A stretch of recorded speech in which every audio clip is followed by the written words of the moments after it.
Hi, my name is Dan Hett, and this is my story. When I was 15 years old, I grew up in Southern California. I was in a family of six with my parents and my three siblings.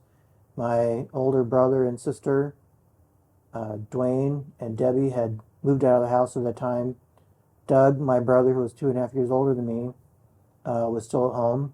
And Doug was somebody who found trouble, or maybe trouble found him. But he would often get in trouble with my family. And every time I wake up and the car would be gone in the middle of the night, he would take it with his friends, go to the beach. He got into drugs, and even at one point became a drug dealer. There was a car at the bottom of the street that I always thought, a Camaro, that was really nice. Wondered who it belonged to. Turns out was my brother from drug dealing. But when he was 18, he had decided to get his life back together and started going to community college, and started helping more around the house and being more interactive with us, and really thought he was changing his life around. One afternoon, he was living with his friends, and I said bye, and he said bye. Walked out the door, and then I had this really sunken feeling in my chest, like something wasn't right. So I went to the window and watched my brother drive away. After that point, I didn't think much of it. I really didn't know what that was, but realized now was God preparing my heart for something that was going to happen. In the middle of the night, my dad had 3 o'clock in the morning, I think it was, banged on my door and told me my brother had been in an accident, and that we were going to go to the hospital. And then at that point, I remembered that feeling I had. My dad didn't say much. He wasn't a man of many words, but when I got to the hospital, my brother was in ICU and was in a coma, unconscious.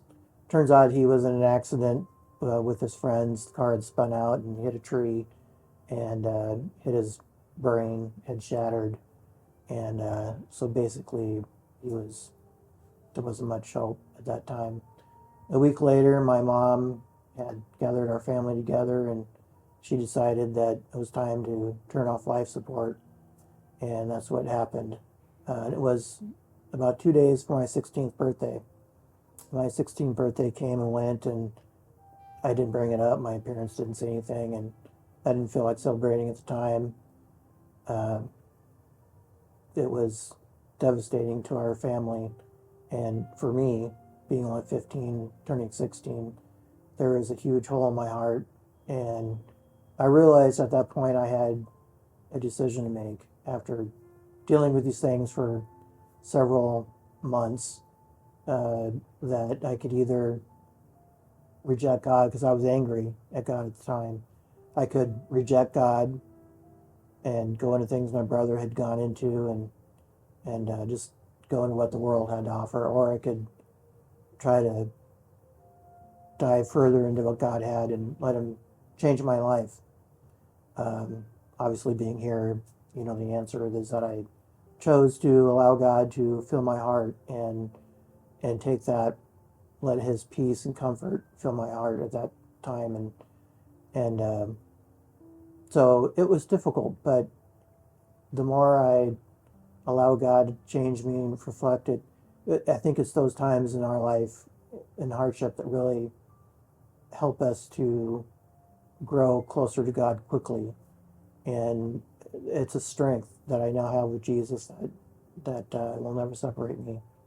And also, at the time I thought was going to rip apart my parents' marriage, and they too reached out to God, and the three of us were home at the time, my mother and my father and I, and three of us grew closer in a way that we would have never done before.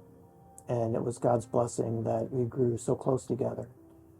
And so now I have a good relationship with my parents. My mom has passed now, but with my father, and really appreciate the time I had, and appreciate the way God was able to change my heart and bring me closer to Him. And that's my story.